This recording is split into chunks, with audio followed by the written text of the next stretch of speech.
Good evening, everybody. If you're listening from Ghana, good evening. If you're listening in from the US or Canada, good afternoon. It is a pleasure to have you all here today with us. This is our second series of our educational sessions.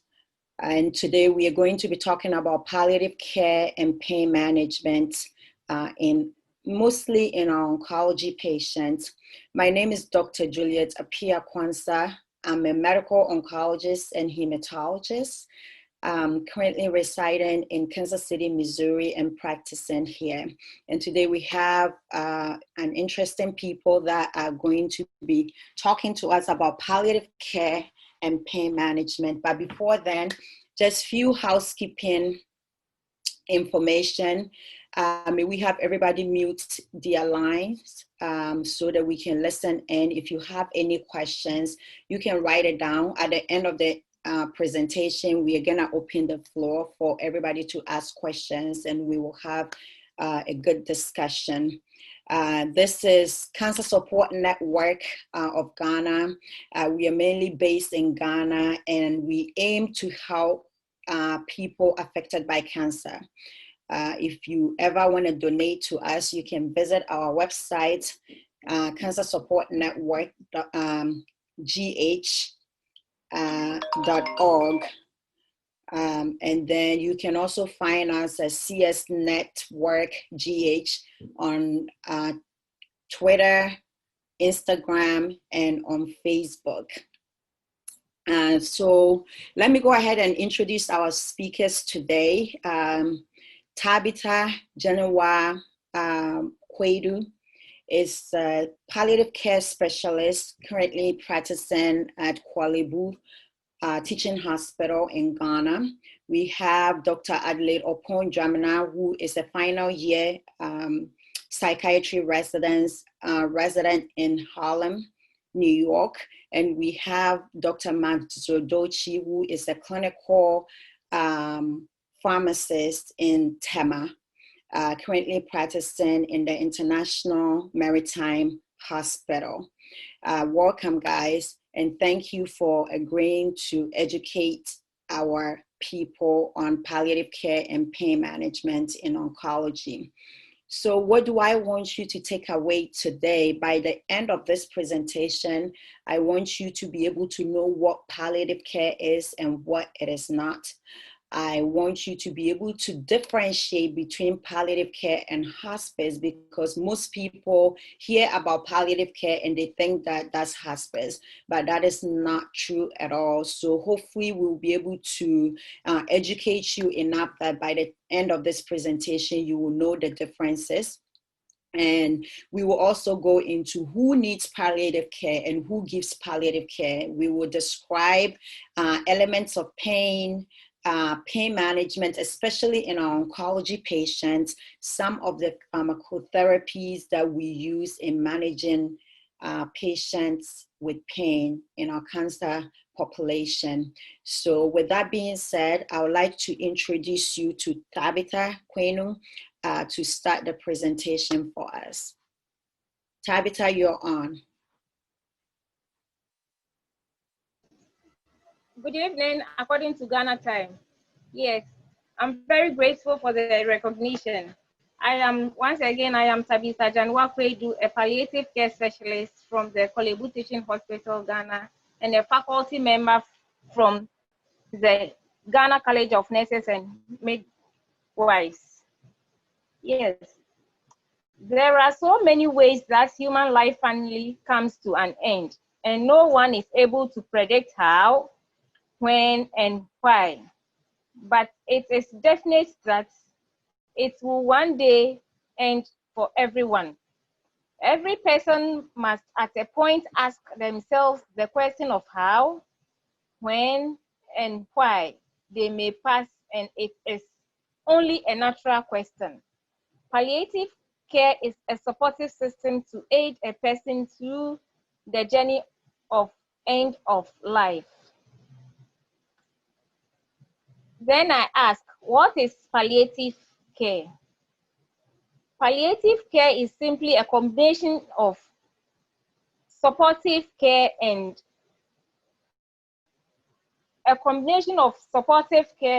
compassionate care that we normally give to patients and family going through life-threatening condition. But according to WHO, palliative care is an approach that improves the quality of life of patients and their families facing the problem associated with life-threatening and life-limiting illness through the prevention and relief of suffering by means of early identification and impeccable assessment and treatment of pain and other problems, physically, psychosocially, and spiritually. We have some key phrases that stand out in the definition. We have the holistic approach, the quality of life, patient and family, the life-threatening and life-limiting, and identification of impeccable assessment and treatment of symptoms. So we will take it one after the other. So when they say holistic approach, what does that mean? It is simply the care of the body, the mind, and the spirit, and also focusing on the social, emotional, the cultural, spiritual, and the intellectual or knowledge aspects of care, supported by the interdisciplinary team and the training. Then we take the quality of life. Quality of life is normally patient-directed, something like incorporating respect for patients, values their preferences, provides information in clear and understandable terms. We also promote patient autonomy in decision making and attends to the needs for the physical comfort and emotional aspects. Then we come to the family and the patients. Immediately the patient is being referred to the palliative care. What comes to mind? The only question or what rings in their mind is they ask, so are we going to die? No, palliative is not end of life. So immediately the patient is referred, we are saying that they should come to the team so that we will journey with the patient. It is not a death warrant. Then we come to the life-threatening and life-limiting. Life-threatening illness is an illness which could cause a patient to die, like the cancer, the end stage of cancer, the end stage of HIV, old age, and what have you. Then the limiting one includes conditions which may compromise quality of life. For instance, the CVAs, the metabolic disorders, and what have you. Then identification, impeccable assessment and treatments. Most of the time, when the palliative team comes in contact with other physicians, we kind of identify the patient's symptoms, then we act appropriately. The impeccable assessment is just a big word, but it's detailed assessment. We kind of do a detailed assessment, then we act appropriate. What are some of the goals of the palliative care specialist? We have so many goals, but the one which stand out is we kind of enhance quality of life. Then we pay attention to the spiritual and cultural view of the patient. You can see a picture over there. There was this patient who came to our facility. In fact, his goal of care was spiritual aspects. He says he wants to he wants to come into contact. He wants to come into contact with his maker. So we sat the family down. Then we told them about their client's goal of care. In fact, when he came, he was in a stretcher. Then upon discussing and assessing his needs and we act appropriately, we gave him 2 weeks to come for review. When he came, he was from the stretcher to the wheelchair, then to the crutches. So I met him at the corridor of the cardiothoracic. So in fact, when he saw us, he was overwhelmed and called, say, Tabitha, look at me, oh. Look at what God has made me. Then in fact, he says we should take a nap. So he was one of our best patients, and he was able to stay for about 3 years. He popped off 3 days ago. So then we come to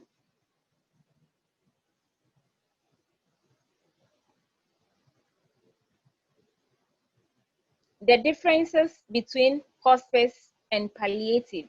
Most of the time, patients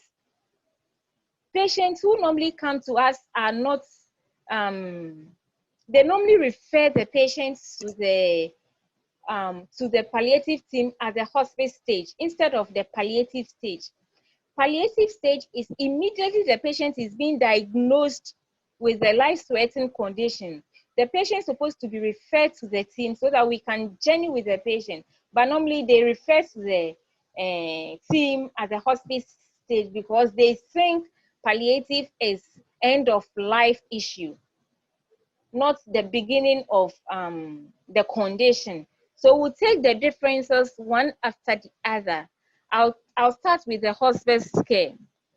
Hospice, both palliative and hospice are palliative by nature. So when we take their illness, according to the hospice care, illness progressed to a point where curative treatment is no longer a desired or beneficial.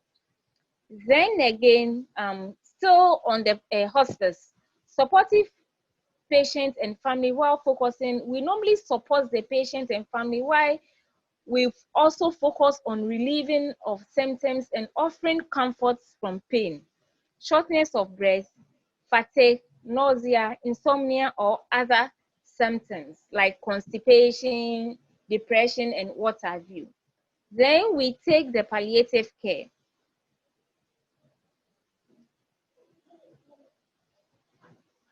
Palliative,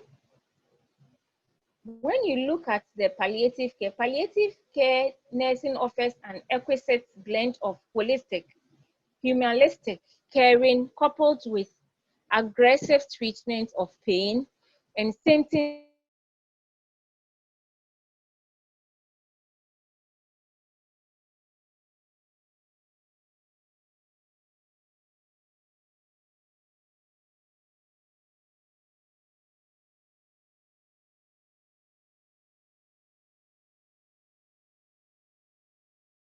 Cardiac or respiratory disease, kidney failure, dementias, HIVs, and others. Then again, the hospice, actively seeking to relieve discomforts and promote quality of life for patients and loved ones. Then we come to their treatment and timing and treatment differences. I'll take the timing first. When you look at palliative care, their treatment timing can be considered at any time during the course of a chronic illness. Then when you take the hospice care, insurance may require that a physician certify that a patient's condition is terminal. Physicians must certify that a patient's life expectancy is 6 months or less.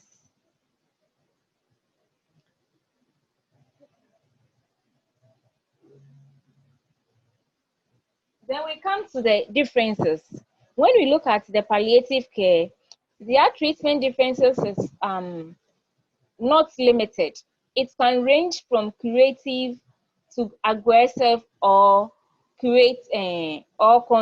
conservative. Then when we come to hospice care, treatments are limited and focus on palliation of symptoms. Their goal is no longer to cure, but to promote comfort.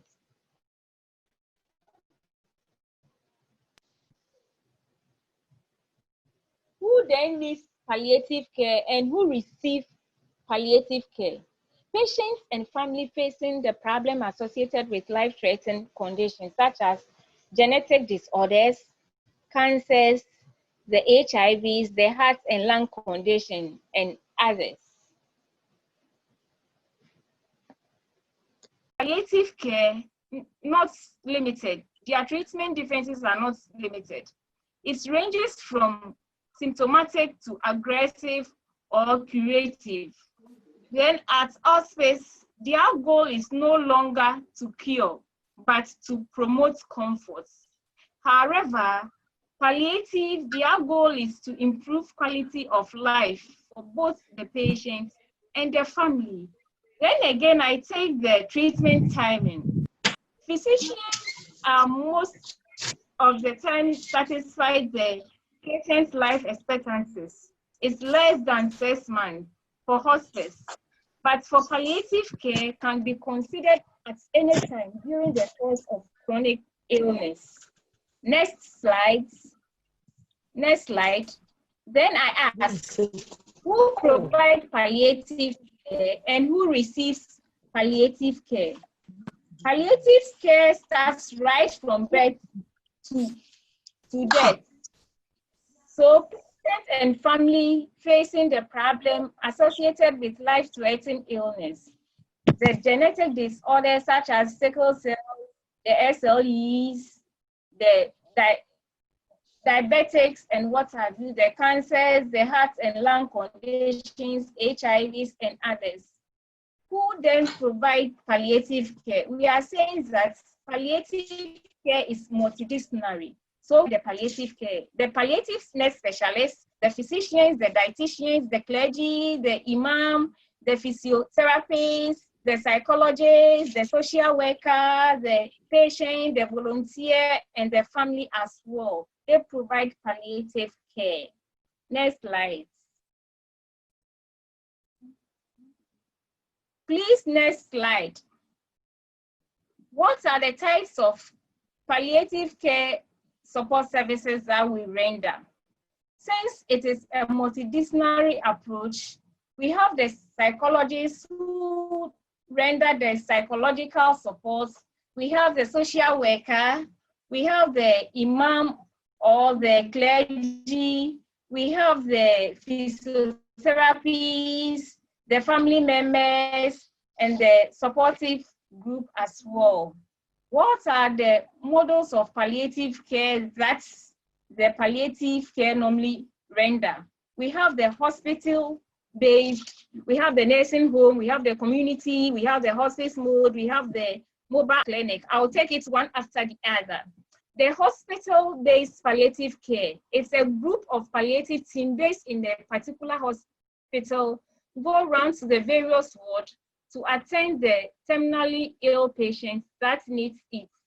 The nursing home mode of palliative care, they normally focus on the caring of the terminally ill in their own home. Then we come to the community-based palliative care. The team is based at the community and renders such services to the people in the community. We come to the hospice, which is not in Ghana anyway, but the facility is built for just patients with terminal ill to be admitted and cared for by trained personnel. Then again, we have the mobile outreach. For these services, the team goes into the community, sets up a clinic to deliver palliative care.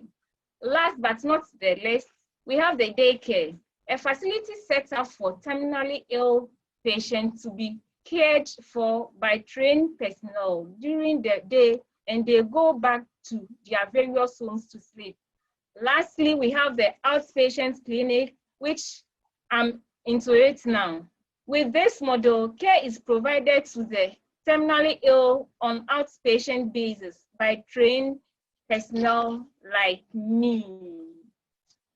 Then I ask, what are the levels of palliative care? We have 3 levels. We have the primary level, we have the secondary level, we have the tertiary level. They all provide care at any health facilities. The first level, which is the primary level, comprises of all health workers and even community volunteers who have acquired pre-service training in palliative care can also render such services to patients and family. At this level, cheap compounds, health centers, and polyclinics can render such services. Then we come to the secondary level. For the secondary level, health workers who are already working at chronic ward, example, oncology ward, the cancer ward, the neurological ward, taking care of chronic condition. So at this level, the district hospital is part, the regional hospitals, the specialty clinic, then the family physician. Then we come the last one, which is the tertiary level. Basically, specialists and the experts in the palliative team render services by helping the patients and family who have helpless needs and addressing them and managing their distressful symptoms as when and as they arise. Such facilities that render such care are the teaching hospitals, like where I'm working, Kolebu Teaching Hospital, the Cape Coast Teaching Hospital, the Tamale Teaching Hospital, the Konfano Teaching Hospital. Thank you very much. My colleague will continue from where and give us insights into pain and its management. Thank you once again. Thank you so much, Tabitha, for an extensive look at palliative care and what hospice means. Now, one of the three main prongs of palliative care is pain management, symptom management, and emotional and spiritual support. The main thing about pain management is that it's a vital comfort to reduce the patient's distress. Healthcare professionals, we collaborate with families to ensure that patient gets relief with drugs, with other forms of therapy. Aside from the pain, there are other things that impacts the patient, such as nausea, weakness, bowel issues, or blood issues. Sometimes it's mental confusion, sometimes it's fatigue or difficulty. And then we also have to look at emotional and spiritual support of the patient. It's important for both the patient and the family. When somebody's emotionally dysregulated, their pain can be up and above the top. And when you are actually able to regulate their emotions and help them to what they need, what their needs are, this whole thing is about the patient. So we ask the question, what does palliative care provide to the patient? And what it does is it helps the patient gain strength and peace of mind to carry out their daily lives. It aids them in the ability to tolerate medical treatments. It helps them, helps the patients have a better understanding of choices. It is really about the patient and the choices they make. But they do these things in conjunction with their families. So palliative care also addresses what can we do to help the family. So we help the families understand the choices that's available to the patient and that the patient is making, to help improve the patient's life, to also address the concerns of the loved ones, and also to have allow those patients some kind of valuable support that can help the patient, that can aid that patient in the care that they need. I'm going to be talking about pain and the different classifications of pain.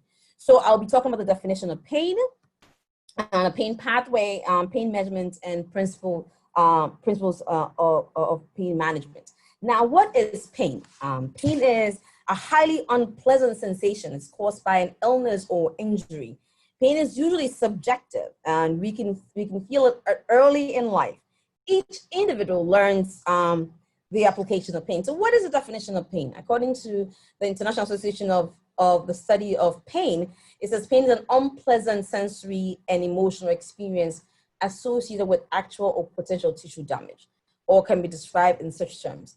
Now, the perception of pain can range from mid to moderate to agonizing pain. It can be very unpleasant, and it conveys information to the brain. And then the brain gives you that indication that, hey, I have pain. However, pain is also very protective. It's a biological protective function that is saying something is happening to me. Hey, address this need because something is going on. And so what are some of the classifications of pain? We have nociceptive pain, and that is, part of that is somatic pain as well as visceral pain. We have, neuropathic pain. Neuropathic pain, you see it in peripheral pain as well as central pain. And then there is inflammatory pain.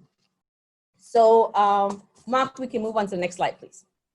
So these three kind of pains, I'm going to go through them, and I'm going to be able to explain what each one means to the patient. Now, nociceptive pain really is pain that is experienced when an intact, properly functioning nervous system sends signal that the tissue is damaged, requiring some attention and proper care.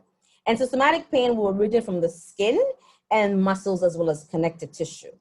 Then we talk about visceral pain, which is pain that results from activation of the nociceptive receptors or from the thoracic region, the pelvic region, or abdominal visceral organs. And that is characterized by cramping. People will complain of aching qualities and things like that. And then we're back on. And then we're talk about neuropathic pain. So if you see in that picture, you have sensory pain starting from, the skin. It makes its way to the spinal cord, going through the dorsal root ganglia, going through the spinal cord, and then to the medulla and to the brain. Now, neuropathic pain is caused by a lesion or disease in the somatosensory nervous system. It's associated with damage or malfunctioning nerves. So peripheral pain may be due to damage from, for example, somebody have post-amputation pain. Central pain can result from some kind of malfunctioning in the nerves, right? And the central nervous system, and that could be somebody who have a spinal cord injury or a post-stroke. That person may also be going through pain. Now, let's talk about the characteristics of pain. So in terms of the nociceptive pain, somatic can be well-localized, aching, burning, sharp pain that you would experience. And then there's the visceral pain, where it's more or less localized, usually constant, and maybe referred pain. Referred pain is pain that you get, somebody might have a pain around their neck, but it's not necessarily coming from there. It's coming from a visceral organ, and that's where the patient is experiencing pain. Now, in terms of neuropathic pain, it's sensation and they may have numbness, tingling, shooting pain. They may complain of burning, feels like there's an electric current through a part of the body, maybe the feet, the legs, or underneath the feet, or the hands. Sometimes maybe crawling. And they at times is exaggerated. They may have allodynia, which is pain from stimuli, which should not normally cause pain. So we move on to the neuropathic pain and the mechanism of neuropathic pain. It's really a nerve damage or persistent stimulation. What does that lead to? It leads to rewiring of the brain circuits, both anatomically and biochemically. And then it causes simultaneous nerve stimulation.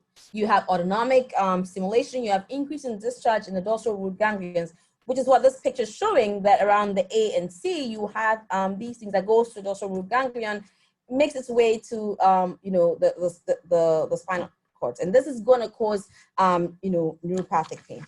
So we move on to both. There's a table next door that's going to tell you both. So here we're talking about the type of pain. As I talked about all these other pains, I put this in this table so you can see where each is. So acute pain, you see it as a post-surgical pain. Someone has a surgery, or someone has a headache, or someone has trauma. That's more of an acute pain. You see that injury that happened, and subsequently I'll tell you the timeline with it. But then we also have this chronic pain, which is nociceptive pain. Someone have osteoarthritis, rheumatoid arthritis. People who have neuropathic pain when it's central, post-stroke pain, or somebody who has multiple sclerosis, or someone has an accident and have a spinal cord injury, and they have these central pain. Then what about the peripheral pain? A lot of people who have diabetes will have this neuropathic pain, where they complain of the tingling, the numbness, the burning sensations. You also have people who have HIV that also would complain of neuropathic pain. Then there is a mixed kind of pain, which is low back pain, and cancer falls into this mixed pain. And you also see fibromyalgia that also comes under that. And then I talked about the visceral pain, which you see with internal organs, pancreatitis, inflammatory bowel disease, you see that. Now, let's move on to factors that are influencing pain. Age can be a big factor. Somebody who was a 2-year-old who encounters some kind of pain, the way in which that person will see the pain is different from a 75-year-old who have the same kind of pain or the same kind of injury. So age makes a significant difference. Now there's physiological factors, fatigue, and genetics. There's some people that have very high tolerance. When somebody who would have a cut and says, I am really having so much pain, and somebody else would get the same things and no, this is not so bad.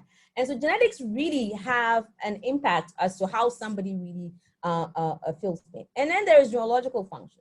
Somebody who have any kind of neurological factors affecting them, the way in which they would see pain is different. The way in which they will feel the pain is different. And then we have social factors that have significance to this. Previous experiences can have an impact. Family support, social support. you have patients that are experiencing pain, and because they have the family support and the social support, they would say, you know, I don't want my pain to completely go away. I want to be able to, you know, spend some time with my family. Maybe this is the level of pain that I can tolerate because I have that family support, because I have that social support. Versus somebody who would say, I'm by myself in my home and I really want my pain to be zero because I have nobody who's there with me. So these things play a significant role as to which level that patient's pain should be controlled. And then there is an, you know, psychological support, which is anxiety and coping skills. There are people who have, you know, strong coping skills that will have less anxiety. There are people who have very few coping skills. And so every single thing puts them into the panic and really exacerbate their pain. And so the explanation of what they're going through or the pain that they're experiencing is a lot more over the top. That when you control the anxieties, when you give them coping skills, they're actually able to tolerate the pain a lot better. So we're going to talk about pain assessment. And pain assessment is very important. And so I talk about pain intensity, which is really a broad category of mild, moderate, and severe. And so when you ask these patients, you ask, you know, from 0 to 10, what is your worst pain? And sometimes you have to give them a little bit of clarification. If it's a woman, you say, you know, and so you have children, yes. So 0 is when, you know, nothing is happening. 10 is when you're having a baby. And so you give them so they can be able to give you where they fall in. If it's somebody if it's a man, you ask, have you ever been experiencing? You find their worst pain they've ever experienced, and you use that as a way to explain to them so that they can be able to give you a good, accurate definition of where they are. So mild will be anything between 4, less than 4, and then moderate will be 5 to 6, and then severe is anything above 7.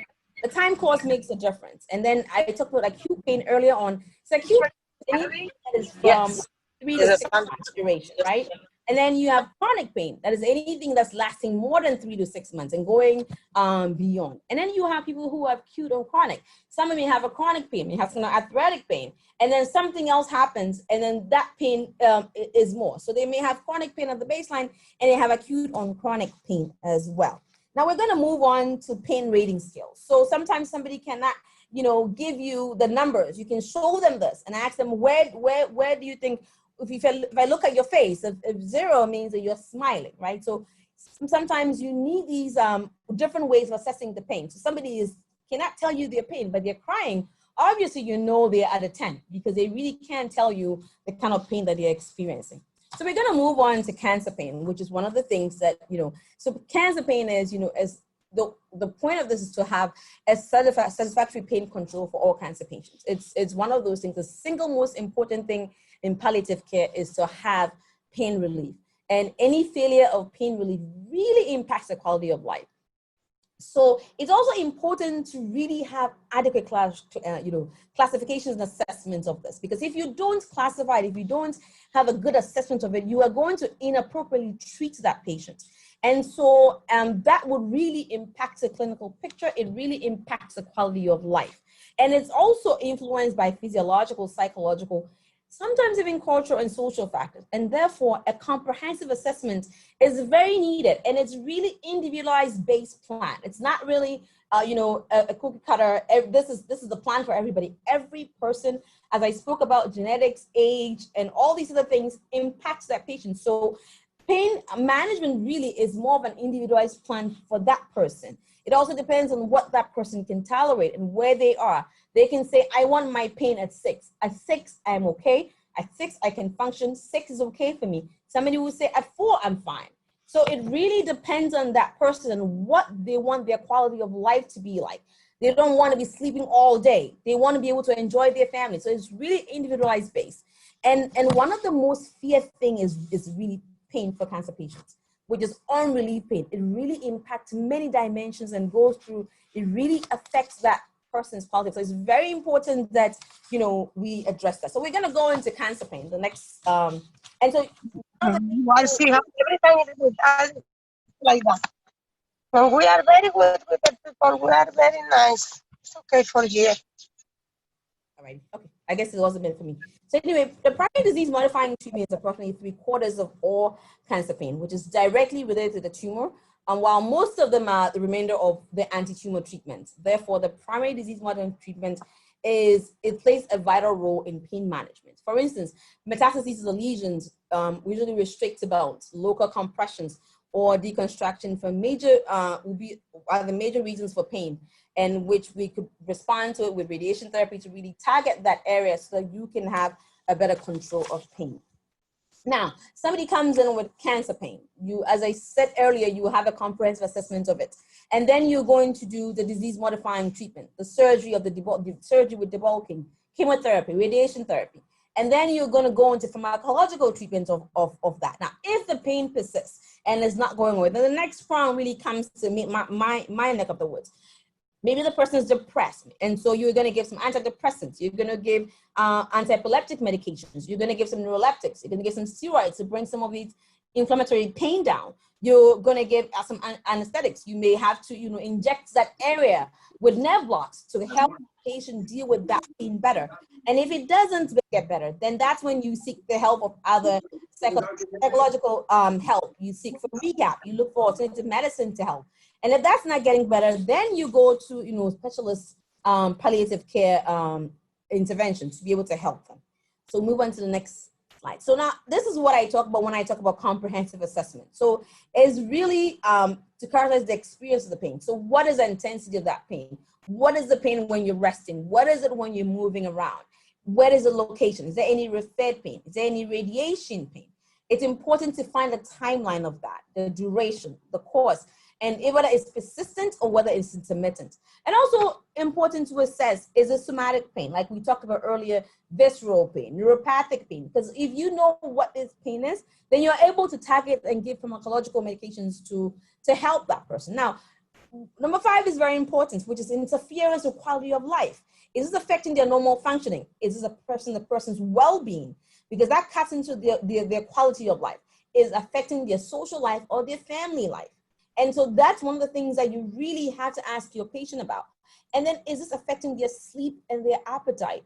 And so if it's affecting their sleep, sometimes just helping them get a good night's sleep, helping them give them something that would increase their appetite, something that will keep their energy up, would increase their quality of life. So you really have to find out what is interfering with that person's quality of life so that you can address, and you also have to address whether it's affecting the person's sexual function.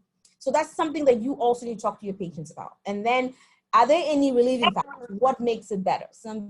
What makes it better? What makes it worse? And so you then help the patient, the family, to address these things for the patient.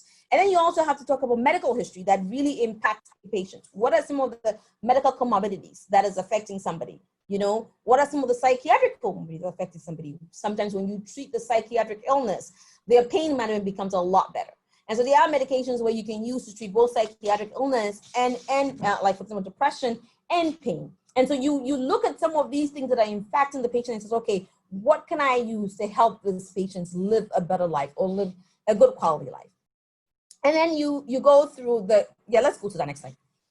Yes, you're right, Mark. So then these are the categories of treatments, right? So you're looking at, okay, if it's disease modifying, what can I do to help this patient? I may do palliative surgery. I may do radiation therapy, I may do chemotherapy. And if it's not, and after I do that, what do I need to do next? Then I need to do pharmacological therapy for this patient, some opioids, some non-opioid medications. I may do some intervention treatments, which is the nerve blocks. I will go in to do injection therapy. Maybe if they do a nerve block in that area, you target that pain, it improves that person's quality of life. Sometimes you have to do an implant therapy. Sometimes you have to do a transcranial nerve stimulation for that person. And then the key thing is this mind-body approaches. It really makes a difference for the patient. So some people will do mindfulness. Some people will do, relaxation techniques and other things that will help them. Other patients, you may have to refer them to, acupuncture. You may have to get some massage. Some people, some help. So you really have to look at what the patient is experiencing, what your target is. So at this point, I'm going to turn over to Matt, who will talk about the pharmacological options.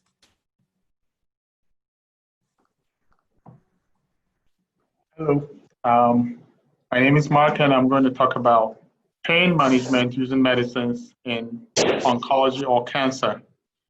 Thanks a lot to Dr. Pong.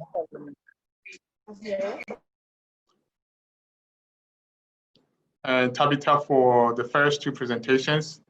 And time is fast spent, so I won't spend so much time on everything. Next slide, please.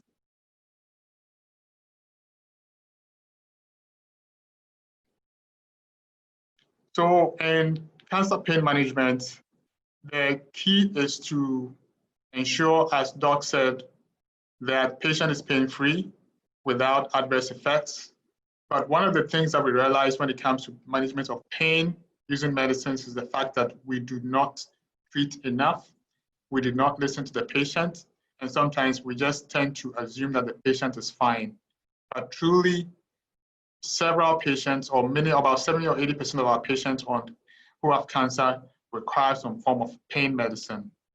So what are some of the requirements? Previous slide, please. The key cancer pain management requirements for success for every clinician is one that I didn't include this, but to include the patient in the planning of the therapy. If you do not include them, it's difficult for them to sometimes comply with therapy. And then setting the right priorities, speaking with the patient, noting what they need, having a dedicated team as well. That is a multidisciplinary team. And then willing to take time. Pain management is something that requires a lot of time, effort, energy, and patience. So you may need to take time with your patient to make sure that medicines work or they do not work, and then determine what type of approach, the next approach to go with. And then also understanding the basic principles of symptom control. So pain management is oncology. It's not just about treating pain like you would treat if somebody has broken their bone or a leg or something, but it needs several, you may have to apply several principles to make sure that pain is adequately controlled. Next slide. So there are several methods of controlling the pain in cancer patients, from the non-medicine component to the use of pharmacotherapy, which is the drugs. And WHO has a step ladder upon which most of these principles are used. And step one typically is the use of NSAIDs, or non-steroidal anti-inflammatory drugs, paracetamol or acetaminophen, or Tylenol as we know it, and then also non-pharmacological techniques. And then step two is the use of mixed opioid or non-opioid. And typically step two involves the use of the weaker opioids. And now, as we'll see as we go ahead, opioid medications come in different forms, the weak ones and then the strong opioids. So the weaker ones are used for the mild to moderate pain, and typically we'll use things like the hydrocodone, tramadol, low dose oxycodone, and so forth. And then there are other alternative pharmacological agents, for example, tramadol or Ultram, which also works in the mu receptors, which are opioid receptors. And then we have the step three, which is for very severe pain or moderate to severe pain patients, where the first two steps, medicines from the first two steps of the ladder may not be able to cut it or work effectively. So here you see the pure opioids like the morphine, the oxycodone, the fentanyl, and so forth. And then here also we use adjunct medications, such as some of which are antidepressants, anti-epileptics, and so forth. And then there are other procedures that can be used. Next slide. Non-opioid medications here. So these are just a few examples and a few doses, but I wanted to really touch on paracetamol or acetaminophen dosing in pediatrics and adults, because this is where sometimes we miss it, because people really sometimes just look at your size or your weight or your age and say, oh, okay, you can take 20 milligrams or 30 milligrams of this. But truly, dosing of paracetamol or acetaminophen should be based on weight, and it's usually 10 to 15 milligrams per kilogram every 4 to 6 hours. That's for the kids. And then making sure that no more than 5 doses in 24 hours. And then for ibuprofen as well, it's 5 to 10 milligrams per kilogram every 6 to 8 hours, maximum of 40 milligrams per kilo per day. One thing to avoid for people using ibuprofen and other NSAIDs is if there's active GI bleed or gastrointestinal bleed, and then or if they're also allergic to these medicines. Do not use if they also have severe kidney disease or at risk of kidney disease. Next slide. This is another opioid medication which is used most in the clinical settings. The key thing about this is it helps you to cap off some of the dosing for the opioids. It's very effective, but it has a very bad side effect, which is bleeding, GI bleed, if you use it more than 72 hours in children and more than 5 days in adults. So most hospitals have a a stop order for this, when it's prescribed more than 5 days, the systems automatically will turn it off for the physician to reassess the patient. Next one.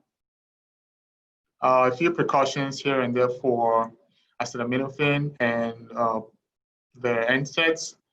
GI bleed is one of them. Renal dysfunction is another. Cautious use in some patients who have asthma.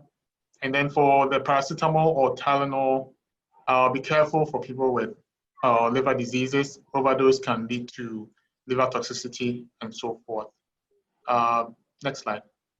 So we go into the opioids. These are the mainstay for treating oncology or cancer patients. And I have to say that clinicians underutilize these drugs because of so many factors. One of them is thinking the patient will become dependent on it or become addicted to it.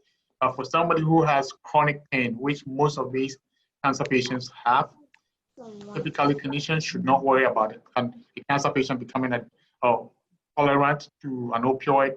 And most opioids, the other difference between the NSAIDs or paracetamol and the opioids is that the opioid dosing does not have a ceiling effect.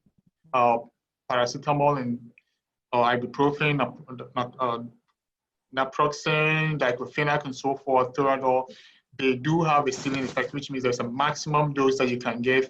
But for opioids, if the patient can tolerate, you may need to keep on going up until you take care of the pain or there are side effects, which you back off. So for example, morphine, hydromorphone, dilaudid, transdermal fentanyl, oxycodone, and so forth. If the patient can tolerate a dose, you may have to keep going. The other thing you'll find out is that there is something we call opioid naive patients, which means they haven't been exposed to these medicines. And so when you give them higher doses, they tend to have more side effects than the average person who has been exposed to narcotics or a drug abuser. And these things you may have to give higher doses for. One big caution here at the bottom of this slide is the use of meperidine, because it has an active metabolite, normeperidine, which when used for a long time will lead to seizures in some of the patients. I know it's something that is big in Ghana. We use a lot of petidine, which is meperidine, but we have to be cautious of that. Next slide. Half-life of selected medications. This is just a guide. One thing I have to say is that for our chronic condition patients, you have to schedule a dose, which is typically a long-acting dose. Principles of pain management states that for anybody who has chronic disease, you have to have a long-acting formulation and breakthrough therapy. So depending on what you choose for the patient also will depend on what type of level of pain they have, whether it's mild, moderate, or severe. And typically mild patients sometimes may just need an immediate release product, also maybe something as needed or PRN just to help take care of the pain when the pain comes. But here are just a few examples. And these also I put in here because people tend to, I've seen morphine doses given twice or like 12 hourly. And I wonder, okay, and it's immediate release morphine. So these half-lives help clinicians to know that if you give it very long, give the patient a pain holiday, a period where there is no pain control, and that can actually worsen the outcomes. So there are also sustained release formulations for morphine and other opioids such as oxycodone and fentanyl. And OxyContin can be given every 8 to 12 hours, fentanyl patch or Duragesic patches, written 18 hours here, it's actually 72 hours. So, okay, it's actually 18 hours is the half-life, but should be given change the patch every 72 hours. Morphine should just, half-life is 3 to 4 hours, hydromorphone 2 to 4 hours, and then oxycodone or your hydrocodone should just about 3 to 4 hours. Next slide. The opioids are a very effective class of pain medicines. I've stated that earlier. But patients sometimes do have side effects such as itching, nausea, and sleepiness. And one thing you can do when that happens is to switch to another agent, and half the time they will be okay. Codeine is metabolized to morphine in the liver. There are a lot of codeine derivatives, but codeine typically you won't find a lot of them in the US anymore. You see hydrocodone, but we do have codeine in Ghana. And so it comes as codeine by itself, or it comes in combination with paracetamol or codeine ibuprofen. Some people are poor metabolizers of codeine or morphine, which means they will not get any analgesic effect. So when you give it to somebody who is a poor metabolizer, they can't break it down and then they do not even, pain medicine doesn't work. But then other people, about 40% of people from North African descent, what we call the ultra rapid metabolizers. So when you give them these drugs, they break it down pretty quick and then leads to accumulation and death. So for such patients, you may have to start at very low doses. Next slide. Uses moderate to severe pain for the very strong opioids. And then if one doesn't work, you can switch to another one. And then also don't forget there are combination opioids. So hydrocodone, acetaminophen, hydrocodone, paracetamol, or brufen, and so forth. Tramadol, para is another one. Let's continue. Next slide. So, I'll just speak briefly about morphine because it's one of the common ones we use. Together with tramadol, comes in oral and parenteral forms. Avoid or reduce in renal impairment because of accumulation. And then also PCA pumps or patient-controlled analgesia. This is something that empowers the patient to be able to control their own pain and use sometimes for acute pain purposes, post-operations, or when they have chronic pain, you can set this up and the patient can actually administer their own doses over time and then with a lockout period. So basically, the pump allows the patient to administer a certain amount, a total amount of drug over a certain period, and then it locks the patient out to prevent any toxicity or overdose. Another key thing is for opioids, they cause constipation. They slow the gut down, cause constipation. It's very important that every time you initiate an opioid therapy, especially for chronic therapy, you also add a laxative to it. This is very, very important. The patients will love you if you do this. If you don't do it, they will hate you. Let's continue. And then the other thing about opioids is they have to be titrated. I've seen some prescriptions where it's a first-time patient and you see a big dose of morphine or tramadol or hydrocodone, oxycodone, and you're wondering, this is going to hurt somebody. So we should be careful about how to start these things in our patients. It's always good to start at a low dose and titrate, work your way up. So you go up slowly based on the patient's symptoms, getting feedback from the patient, the pain, or using a proper or an appropriate pain scale, just to make sure that you can properly meet the patient's needs. You also have to listen to the patient as a clinician or as a patient as well. You also have to make sure you voice out what your concerns are or how your pain therapy is going and any issues you have. Next one.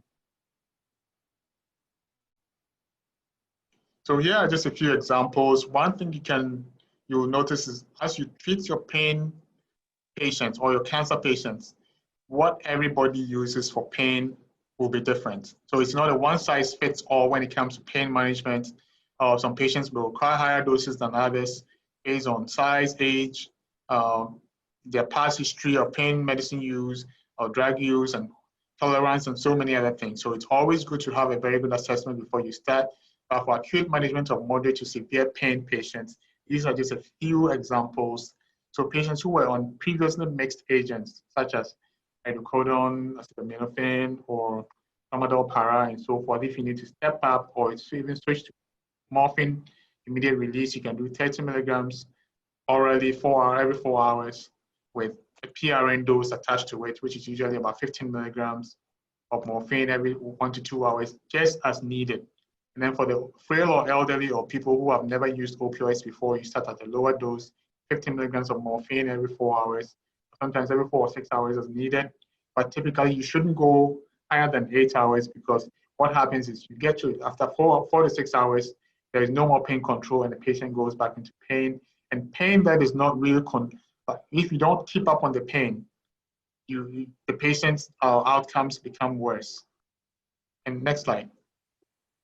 And there's also something called equianalgesic dosing, which means for every opioid, there is an equal analgesic dose based on for another opioid. So for example, when you look at morphine, hydrocodone, hydromorphone, and so forth, there's a dose of hydromorphone that will be equivalent to a dose of morphine. There'll be a dose of fentanyl that will be equivalent to a dose of morphine. And this is usually how we do the cross-matching. If you need to switch somebody from one agent to the other, So it's always good to have this in mind and then know the different principles and then the rules that govern this so that you can properly manage your cancer patients. Next slide. So this is an example of equianalgesic dosing for the different opioids that we have. There's codeine, hydrocodone, oxycodone, morphine, hydromorphone, methadone, fentanyl, and fentanyl does come in a patch as well. So this is just a guide to the clinicians. At the bottom of it, the appropriate dose is the dose that relieves the patient's pain throughout its dosing interval. So it's not just a dose that the clinician thinks is going to work for the patient, but what actually works in real life. Pain 7 to 10, consider increasing the dose by 50 to 100%.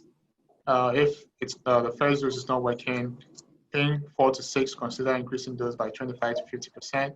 And then 1 to 3, pain level, you can increase by 25%. Next one. It's always good to also titrate. I mentioned the dose titration, so we can skip the slide. Let's keep going. Okay, so sorry, the previous one. I mentioned formulations of the opioids. The long-acting formulations are used to control pain after it has been controlled.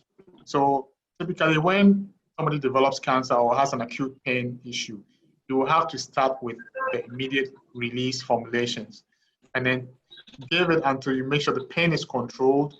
And then whatever you give over 24 hours is typically what you use to calculate your long-acting formulation dose, and then maybe scale it down a little bit, usually about 25% down, and then start that as the long-acting formulation.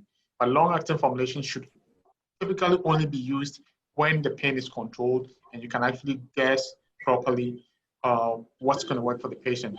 The danger of using a long-acting formulation in a patient when you haven't done a short-acting is if there are complications or if the dose is too high and patient has an adverse effect, it's difficult to reverse long-acting formulations because they're going to stick. The issue is going to stick around for so long. And then if pain becomes uncontrolled, switch to a short-acting agent, retitrate, and then convert back to long-acting agent.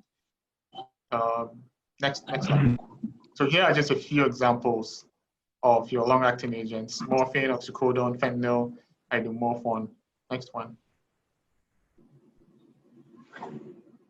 So there are also intravenous or subcutaneous narcotics, and these are usually used for pain emergencies, those unable to take oral doses, or high narcotic pain medicine needs, especially for people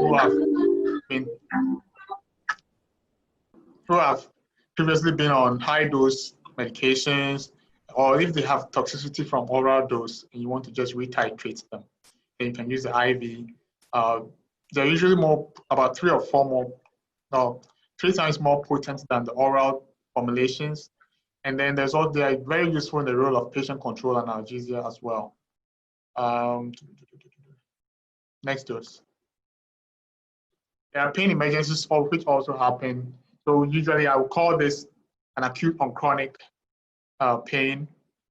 And when this happens, typically you may have to give a little bit more narcotic than usual just to get the pain reduced, and then you can slowly go back to their old dose. Let's continue. Next slide. So for opioid naive patients, pain level 1 to 3, you may just want to consider adding on an NSAID or paracetamol, or if without opioid, if patient is not on anything, consider titrating to a short-acting opioid if need be. But the key thing is bowel regimen. Always make sure their bowels are covered. The laxative is very important. And then recognize side effects, coach the patient, counsel the patient, teach them, and then empower them to be able to help you manage their pain for them, co-analgesics as needed, and then also provide psychosocial support, education, and repeat assessment every 72 hours. I would even say for initial assessment, it should be done more frequently than 72 hours, unless they are an outpatient. Next slide. Tolerance, I won't spend too much time here, but it's just a normal physiological phenomenon which increasing doses are required to produce the same effect. And one thing you're going to find in your opioid patients is as you dose them, as you start opioid therapy in them, with time, the same dose will not work like it used to. And as a clinician, you have to be always cognizant of that and be free to increase the doses and just monitor for side effects and make sure they're being effective. Physical dependence, withdrawal symptoms occur sometimes when an opioid is abruptly discontinued. And this is very important. You should never withdraw an opioid abruptly unless the patient is having major issues from it. Always slowly titrate off, and then especially if you're switching them to something else. There may be times that you may need to administer an antagonist, but you should always watch out for the withdrawal symptoms and make sure you've made provision to take care of them. Next slide. Dependence or addiction.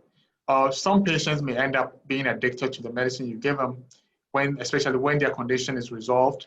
The key thing is identifying these people and getting the right help for them to be able to get them out of it. Because some will go all out to still continue getting the drug once the condition is resolved or the pain is taken care of. Next one.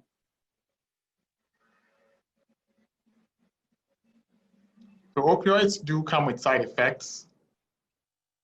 Okay, let me, the previous slide, please. So there are times you will have to change the route of administration in chronic opioid dosing. And so at the top, you see oral, sublingual, rectal routes. Typically, to switch to IV, you may have to reduce the dose by half or even more than half, depending on what type of formulation it is and what type of drug it is. So it's not a one-to-one interchange when you have to change from maybe oral administration, sublingual, or rectal to the subcutaneous or intravenous routes. Next slide. Opioids do come with side effects. Big one is constipation. So as a clinician or as a patient, you always have to watch out for those. Nausea and vomiting, another big ones. Morphine can cause that. Typically, you'd find some clinicians actually dosing morphine either with Zofran or granisetron or metoclopramide or domperidone or something like that. But you have to look at your patient and then look at what's going to work for them. For some people, metoclopramide may make their condition worse.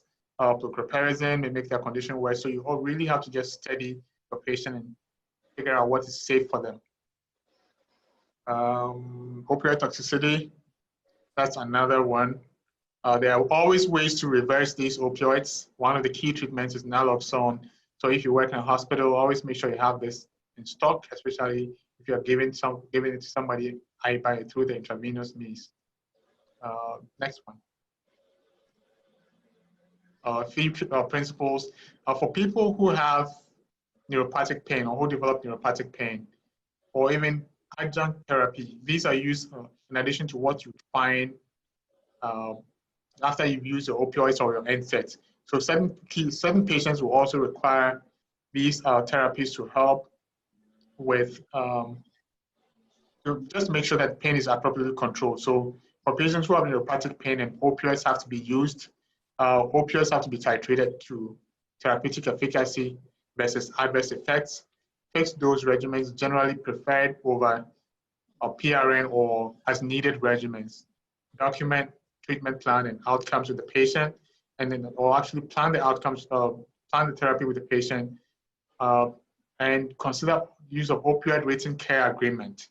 This is very key, especially in the US where addiction and dependence is a problem. Next slide. And then adjuvants, I'm just going to speak briefly about these. These are therapies that are added on to standard therapy, pain therapy for some of our oncology patients. They were first developed as non-analgesic indications and then subsequently found to have pain activity in specific scenarios. So common users, patients that are poorly responsive to opioids, and then with intentions of lowering the total opioid dose. There are times that maybe you just want to lower the dose of an opioid because they're experiencing side effects or you want to wean them off. And these medicines come one way or the other to help the patient. Next slide. So here are a few options we have that we use to do that: carbamazepine, duloxetine, or gabapentin, and then a lidocaine patch, especially for the topical pain, and then pregabalin. Next one. And then next slide. I think we've talked about this already. So the take-home message: cancer pain is real. My experience is that a lot of people don't get adequate pain control. And clinicians will have to really step up their game to make sure that our patients get the needed pain medicine they need. We shouldn't stigmatize them. We shouldn't tell them they should be tough or toughen it out, but we need to really take this to a different level, and not only the pain aspect, but then also palliative care.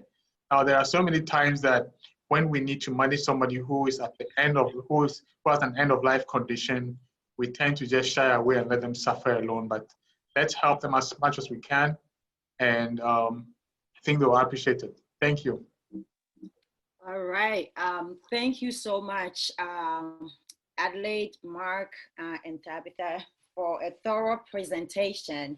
I know there were a lot of technical words, especially when it came to the medication. So for our non-clinical people on here, I'm sorry if there are questions, there are some terms and some medications that you weren't familiar with.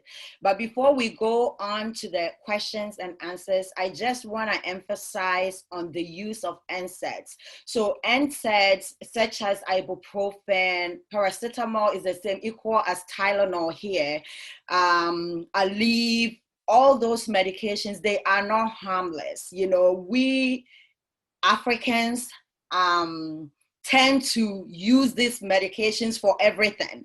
You know, they do have side effects. They do have a ceiling. And, you know, if you overdose on it, you may think that you're just like, you know, I've seen people come in with renal failure due to ibuprofen, due to taking too much of aspirin. So these medications are not harmless. So you have to make sure that your clinician is aware of how much you're taking when you go for your checkups and stuff like that. And a lot has been said about palliative care. A lot has been said about pain and pain management. So if anybody has any questions, you can unmute yourself and go ahead and ask your question. And you can also type into the text box, and we can read off on that as well.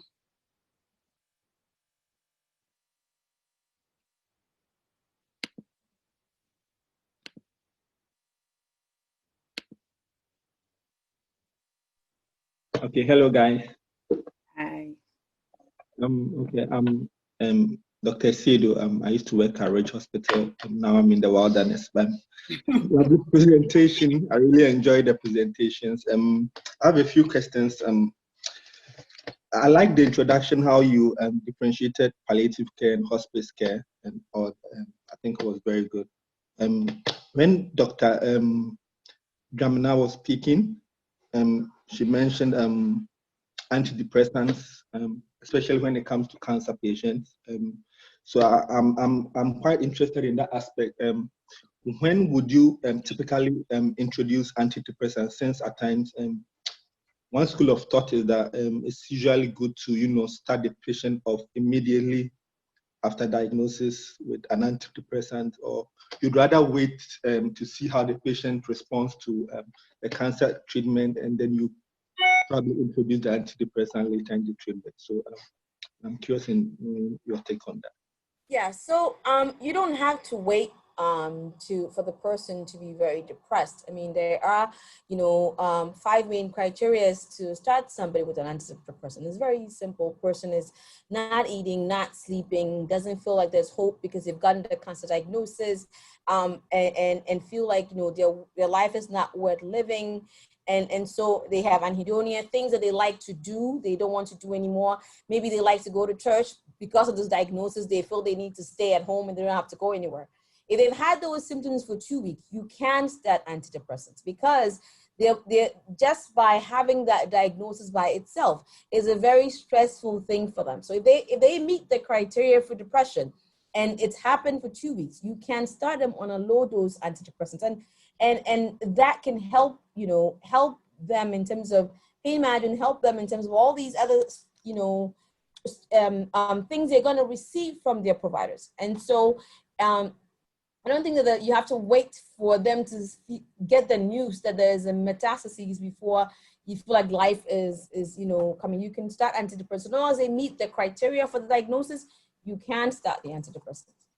Yeah, and also just to add to that, most cancer patients are depressed. Even the shock to the news, like, acceptance, they go through these different stages. And immediately when you tell them about it, some are in denial and then they go into the depressive state. I can tell you about 90% of patients diagnosed with cancer goes into depression. So depression medications are commonly used in these patients.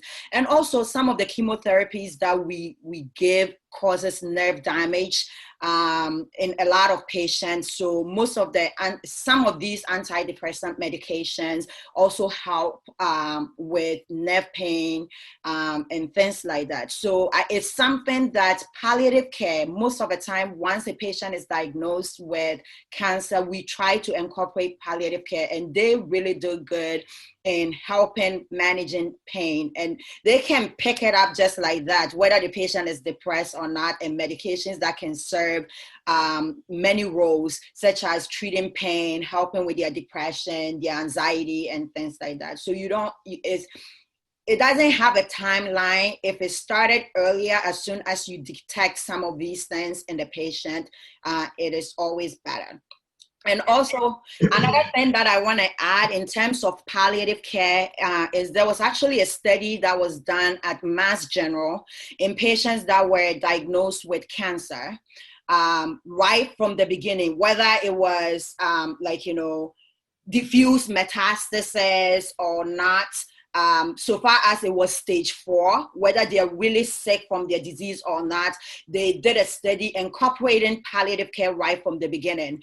And at the end of the study, they find out that people that got palliative care right from the beginning ended up doing better than those that we brought palliative care in at the end of their life. So most of the university hospitals here we do have palliative care service that are incorporated into our multidisciplinary management of cancer patients. Once you're diagnosed with cancer, they see you, you are not a hospice candidate right away, but they may help with some of the problems such as depression, anxiety, pain that patients are having, and even helping the family come to understanding and realization of exactly what is going on. So palliative care is very important in the management of a cancer patient. And I guess if you're going to start an antidepressant on a cancer patient, mirtazapine, or we run him here as Remo, mirtazapine is one medication that would help the patient with depression, will help the patient with sleep problems, and will help the patient with appetite.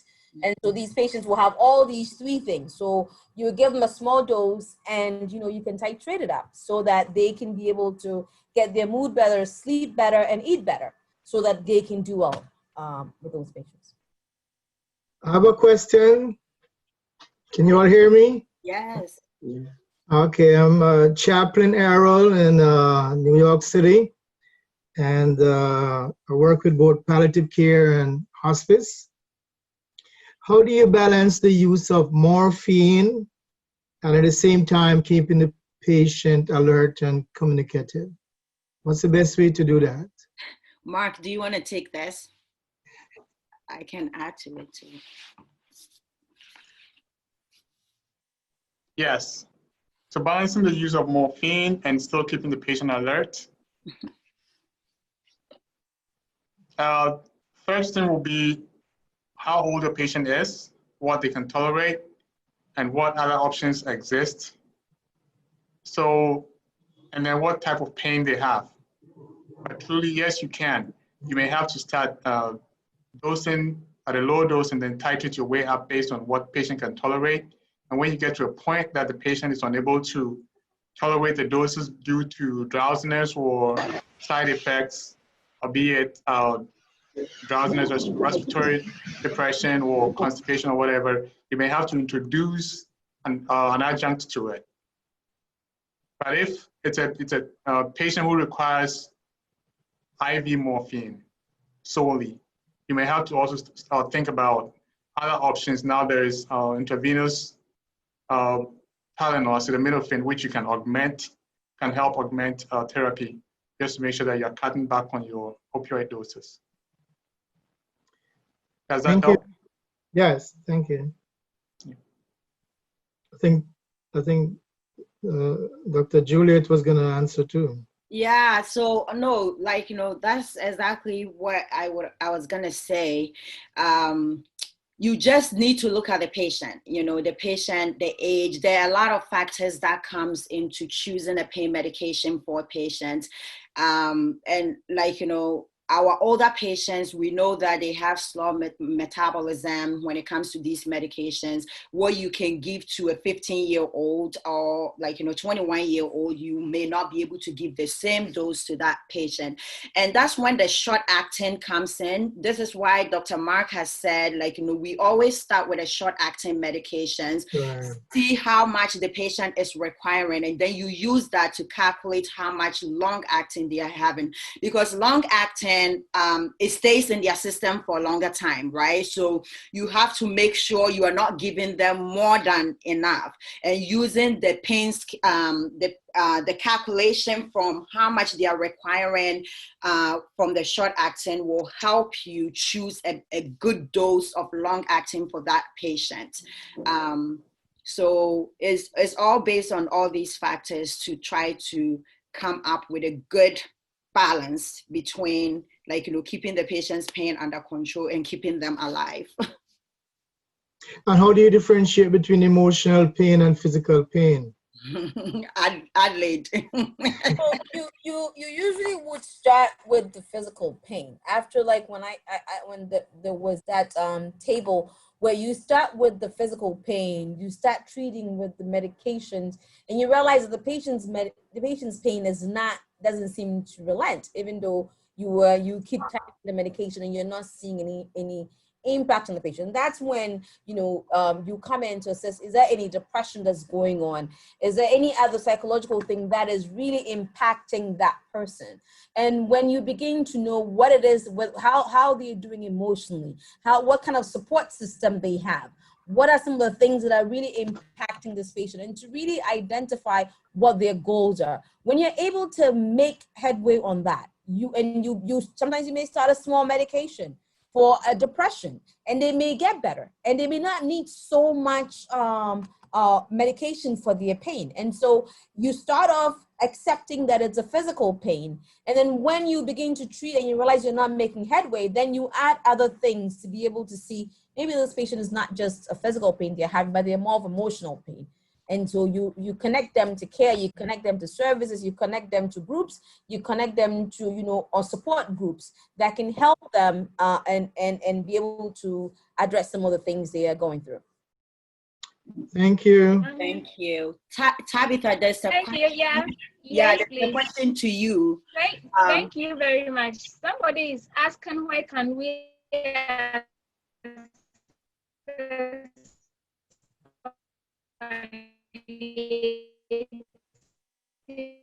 Your internet, we can hear you. Last stage as compared to strife.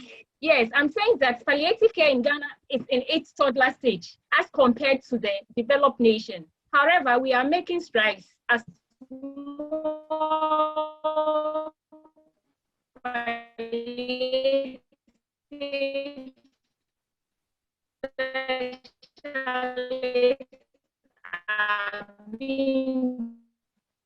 Oh, your connection is really bad. We can't hear you. we can All right. And also, we are making our care at Kolebu Teaching Hospital. Hello. Yeah, now we can hear you. I think your internet, you're like, you know, freezing in between.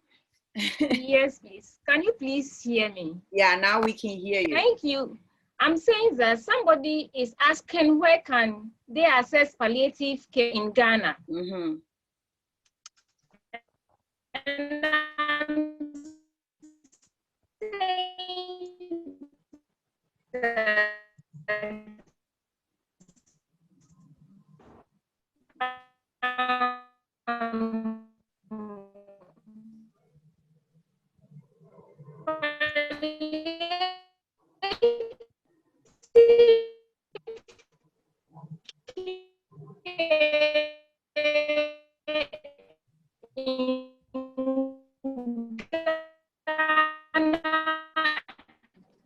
Oh,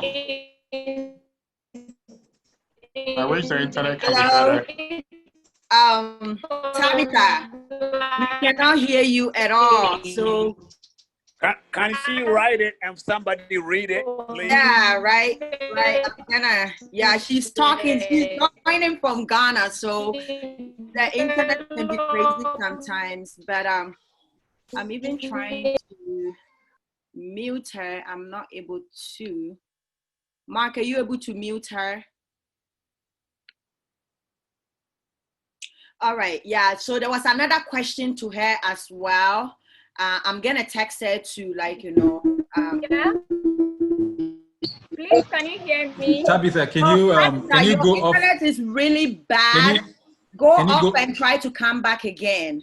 Can you go off video? Just present audio so you can see the bandwidth for the audio. Go off video. Okay. Yeah, please, can you hear me now? Yes. Can you please hear me? Yes. Hello. Yeah, I'm saying that someone is asking where can we access palliative care in Ghana?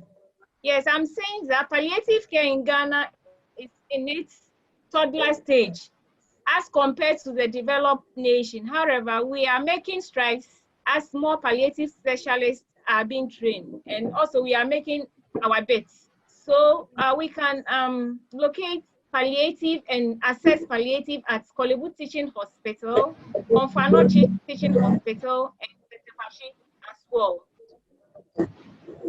Thank you. Okay, thank you very much. Mark, there's a question to you.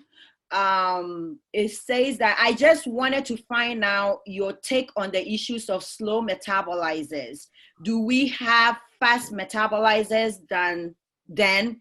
If there are, does this explain possible higher dose requirement for them? Did you get that? I did. And actually, I responded to the person privately. Oh, okay. But I did mention that in the presentation that there are some populations that are slow metabolizers, and there are others who are also fast metabolizers, like the people from North America, about 40% of them. And the fast metabolizers, they actually break down the opioids or metabolize them very quickly for them to work. And for such people, if you give them higher doses, you end up having a lot of, or an accumulation of their active metabolite, which eventually leads to toxicity or side effects. So typically we are careful about dosing the opioids at high doses and the ultra fast metabolizers. Then we have the slow metabolizers also, who may not even have, they can't even break down the opioid at all.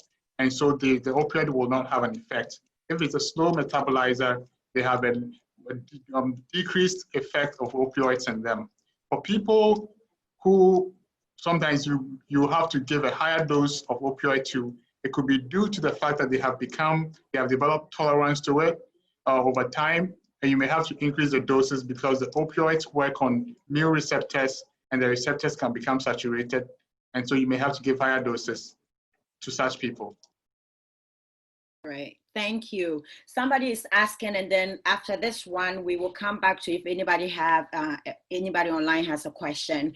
What causes gnawing pain? So gnawing pain is usually described as a dull, aching pain, and anything can cause that. We usually see patients with ulcer describe that kind of pain. They can't really describe. It's like a dull, annoying kind of a pain. It's not like your sharp,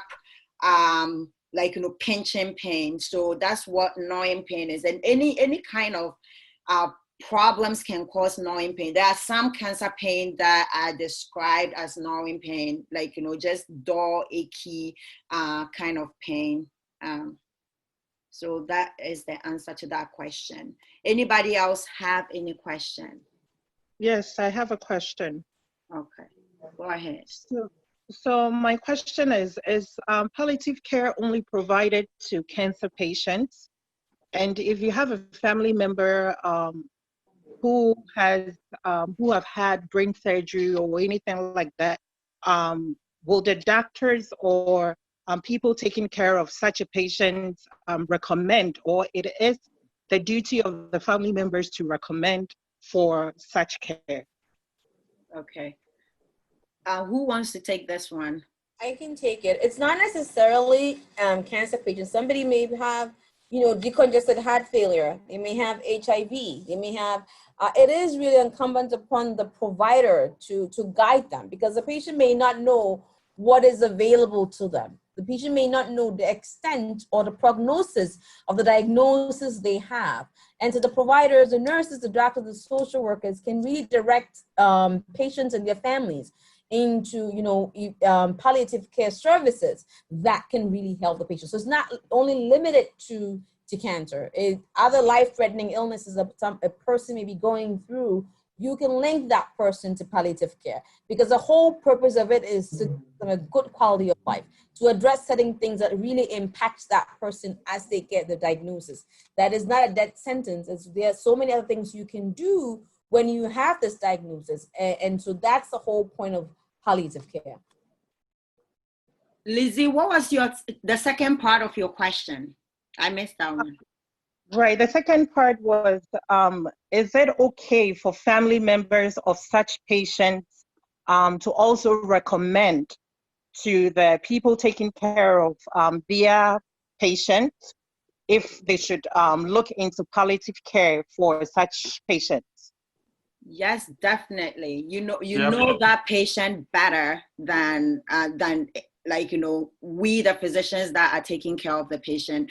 And now that you have heard of what palliative care is and what they do for patients, definitely you can approach the team taking care of of your loved one and tell them that, hey, I know palliative care can help in this situation because of my sister's chronic pain, or my uncle's chronic pain, or my brother's chronic pain, or the stage of disease that the person is. We do palliative care for end-stage liver disease. We do palliative care for CHF patients. There are so many, and as Tabitha had alluded to earlier, you don't have to wait till end of that person's life to recommend palliative care. Palliative care can come in as soon as we know that this is a terminal illness.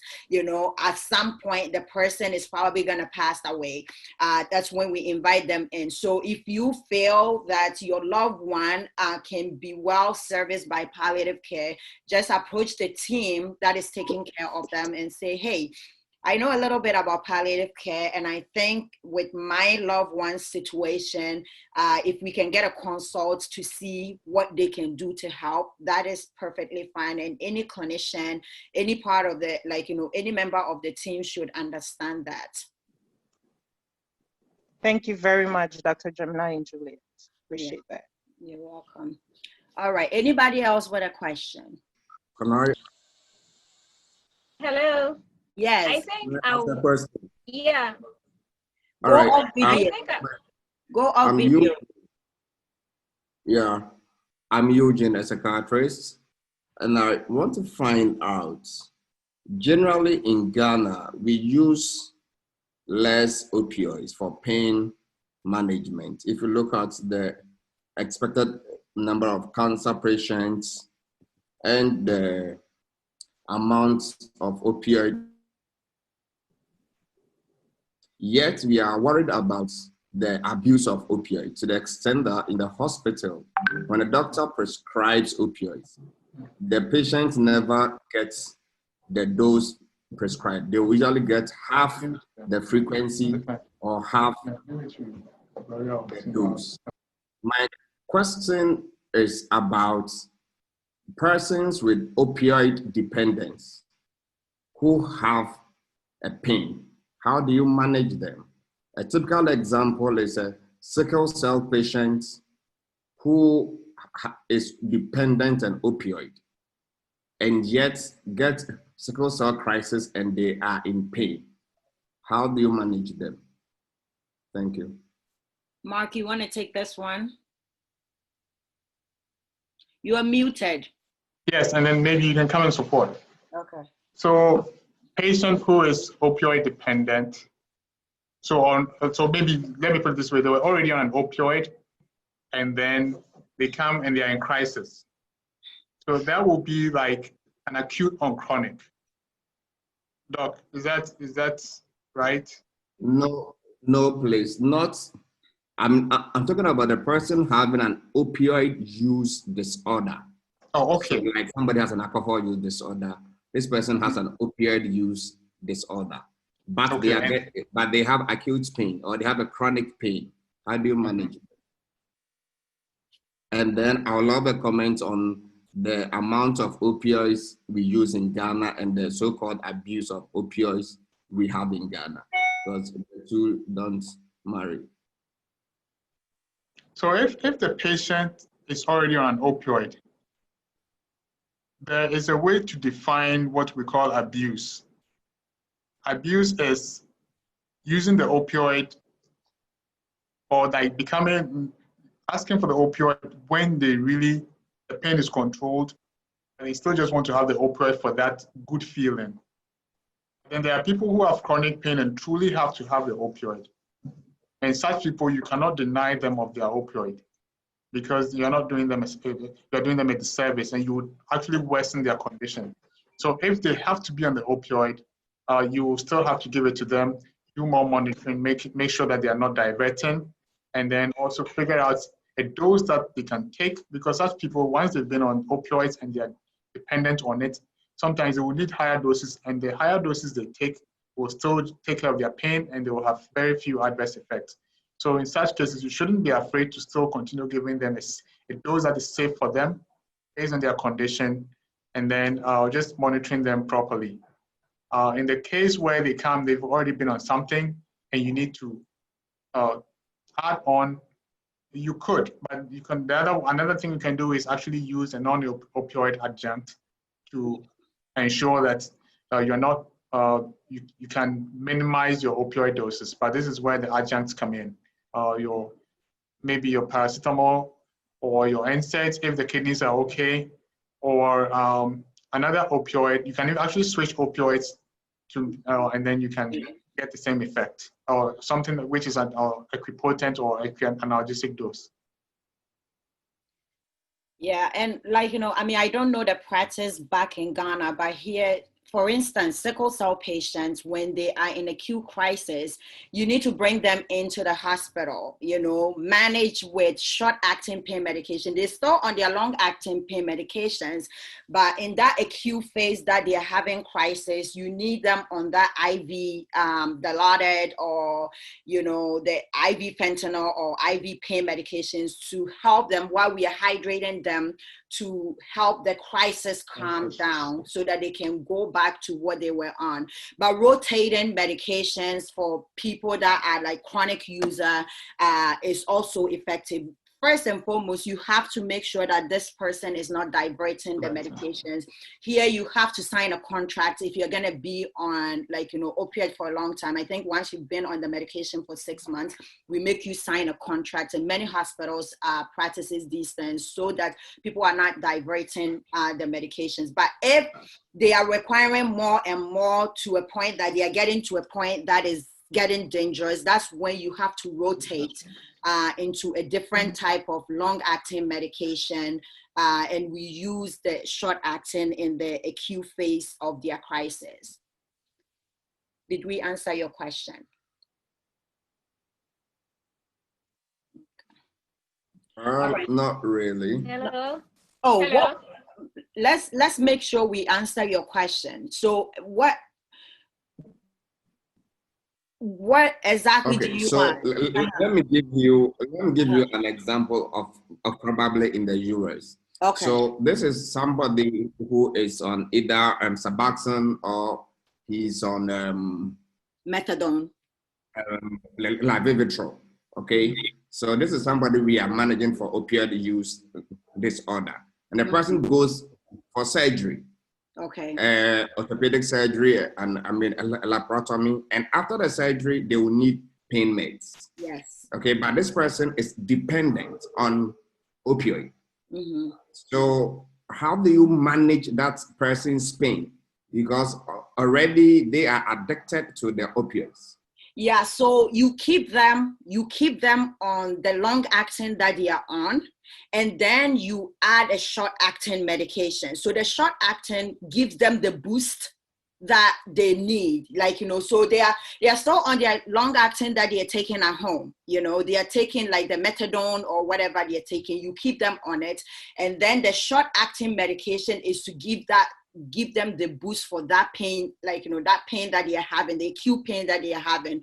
Some people, it may not do much for them because they are so addicted, you know, but majority of the patients, the IV pain medications tend to give them relief on top of whatever pain they have. So in that case, we never stop long-acting pain medication. We always keep them on the long-acting pain medication, and then is the short-acting that is gonna treat their acute pain, right? So that's the one that you switch medications, and usually the IV pain medications help with that, like the immediate after surgery pain management. And those patients will tell you, like, you know, when I get the IV pain morphine, when I get the IV Dilaudid or the IV fentanyl, it helps, but maybe, like, you know, it doesn't last that long. So in 2 hours I need more, or in 3 hours I need more. That's how you're gonna manage them. You can't take their pain away completely because they already, like, you know, have like a threshold that their long-acting pain medication is taking them, and now they have an acute pain on top of what they're having. Does that make sense? So IV pain medication, short-acting pain medication, they may need it more frequently than, like, you know, your usual patient, but that will be the way to go to help them in that acute setting. And if I can also come in, Thank you very much. We don't have the long-acting opioids, oral opioids in Ghana, and that is one negative that we have. So a lot of our cancer patients are only either on immediate release or no other thing, or maybe NSAIDs or something. So that is one big gap in Ghana that we need to work on. The other thing is, I realize that morphine, even in Ghana, is given like every 8 to 10 or every 8 to 12 hours. And whenever you tell the physician, oh, half-life is short, you can give this even every 2 hours, they look at you like, hey, what's wrong with you? So I think these are some of the things we need to catch up with. In the US, we're doing morphine 0.5 to 1 milligram every hour or every 30 minutes or every 2 hours. Just to make sure that the pain is controlled, because this is very short acting, it will go out of the system, and it also prevents the side effects. We shouldn't be doing morphine IV 10 milligrams every 8 hours. It's not going to help our patients. It only leads to toxicity. So that is one way we can change practice. Giving smaller doses, safer, you control the pain better, you can calculate the 24-hour dose that they need, and then it's easy to transition them. I believe pharmacy is also listening, and they will bring on the long-acting formulations that can better help our patients. Okay. All right. Thank you very much.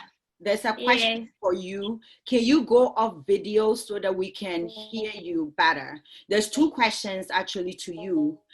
If you can turn off your video, we can hear you better. So the first question says, please, can you give palliative care to a non-terminal patient? Which I think is yes, but I want you to take on that. Yes, yes. We can give palliative care to end of life clients, as I said earlier on. So right from birth to death, we can still go ahead and give palliative care to anybody who needs it and anybody who is going through life-threatening conditions. Thank you. All right. So in other case, any serious illness, palliative care can come in. You know, some people may have serious illness that may not end up in death, but like, you know, right there on there, palliative care can become of help, because they don't just service the patient, they also service the family. They help the family understand what is going on, the social situation that is going on, and how to help the patient cope better. So anybody with a serious illness can get palliative care, except that, like, you know, most of us have limited it to terminal illness. I am an oncologist, so I deal with cancer, and most of our patients are usually, when you are diagnosed as, not most actually, majority of them are early stage, but those that are diagnosed at end stage are the ones that we usually refer to palliative care. But anybody with a serious illness, like, you know, CHF that is getting frequent exacerbations, end stage liver disease, or even, like, you know, once we find out that you have cirrhosis, you are not at end stage, but if you need that, like, you know, services, they are there to provide it for you. And then the second question is to you, Tabitha, again. I have a brother in Ghana who may need palliative care. Can he just walk in, or he needs to be referred by somebody, like her physician?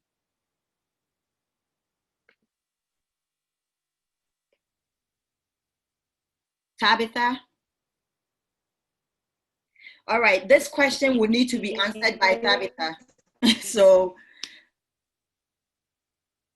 once her English is better.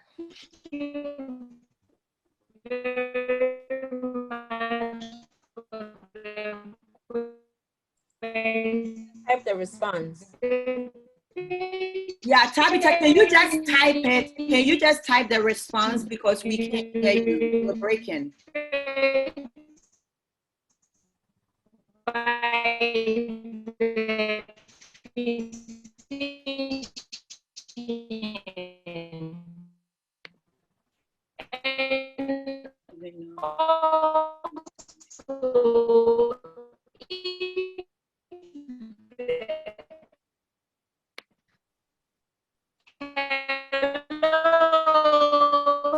I can't even mute her. Mark, are you able to mute her? I think I'm no longer admin. Please, can you? Yes, please. We can't hear you. So can you type the answer, please, yes, in the box, please? Please, if you can type the answer. Okay. Anybody else with a question?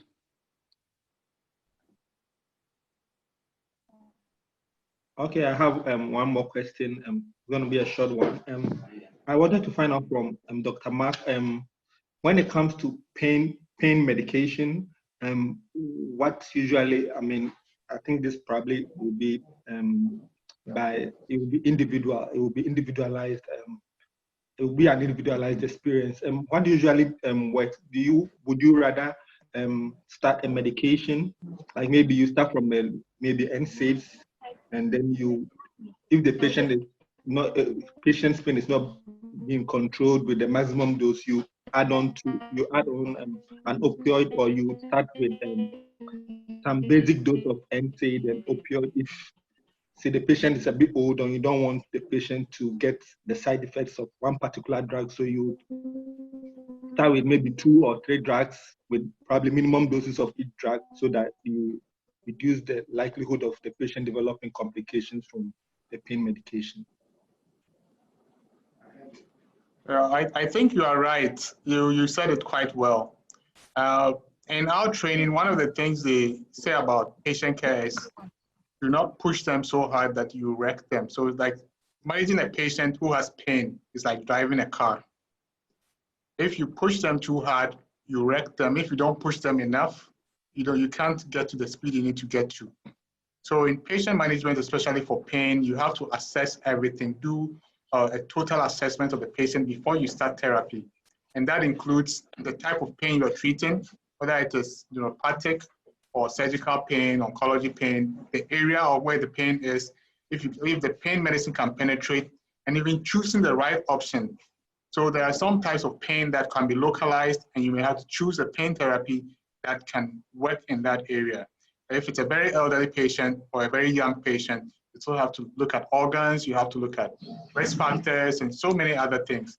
So all these things have to be taken into consideration. Even affordability is another thing. Not everybody can afford everything. So you have to look at so many different factors, and then you have to have a very thorough pain assessment of the patient to determine if it's a mild pain, moderate pain, severe pain, because what you start for mild pain is different from what you would start for a very severe pain. So for example, somebody has just been diagnosed with cancer that the pain level is 9 out of 10 or 7 out of 10. Definitely you won't start them on paracetamol or ibuprofen. They'll probably slap you because it's not going to work, or you won't meet their need. So there are different, that's why we have the WHO ladder. So if it's moderate to severe or very severe, it's okay to still start with morphine, an opioid. But if it's just mild, then that's where you look at other things. If there's nerve involvement, then you may have to also look at the adjuncts. You can start with an opioid or even with the paracetamol or brufen, and also add an adjunct to it, which could be the what do you call it, gabapentin, pregabalin, duloxetine, and those things. So you have to definitely look at what type of pain you're treating and come up with an appropriate plan together with the patient and your medical team. Okay. All right. So we are going to wrap up soon, but we're going to take 2 questions. Therma Alabila have a question. So if you can unmute yourself and ask that question, and there's 1 question in the box, and then we will wrap up. Thank you very much, Dr. Yes. So my question is to Dr. Opong. Are there any studies that have been done on the benefits or otherwise of TENS, such as the transcutaneous electrical nerve stimulation, on cancer pain management, its benefits or otherwise? I don't, on top of my head, name any particular studies, but it is one of the ways where all of these pharmacological things are failing, that's one option that you have that has been effective in being able to help a patient address the pain. Because you'd have gone through all the pharmacologicals and you end up with anesthesia, doing pain blocks, and after you've gone through all those pain blocks, if you're still not getting relief, then you have to move on to transcutaneous things that really can help that person. So is this really stages where the patient is, where you've done all the morphines, you've done all the opiates, you've done all those things, and still you are not able to, then you're targeting that particular location. And if you're still not getting there, then you're moving on to transcutaneous. So it's not like there's a bunch of studies I can name for you on top of my head right now. But that's one option where we get to that point where we feel like this is the only thing left on the table that we have, that we can use to get the patient some relief.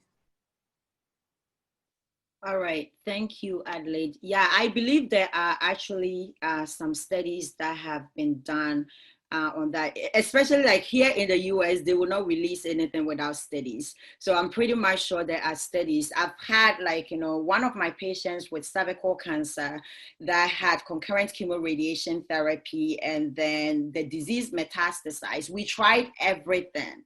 Her pain was just not controlled. At the end of the day, we had to put in the pain implants for her. And especially people with back pain tend to get these stimulators as well, because their pain never, especially if it's a touching nerve, sometimes nothing will relieve that kind of pain. So we can look for some studies, but I'm pretty much sure there have been studies that have been done on these. And then the last question that we'll take, and then we'll wrap up because we're losing people and we want to announce what we are going to be talking about next month, is, I just lost that. And this question is to you, Mark. Is it advisable to use pethidine to control pain in breast cancer? I think that's meperidine here in the US. So, if it's just for perioperative, short term, okay, but long term, I wouldn't advise it. Actually, long term, it's not recommended because of accumulation of the active metabolite, which eventually could lead to seizures. So for me, it's not one of my favorite medicines when it comes to oncology because of the side effects, because most oncology patients actually have long-term pain, chronic pain, and this is not one of the drugs recommended for use long-term for chronic pain management.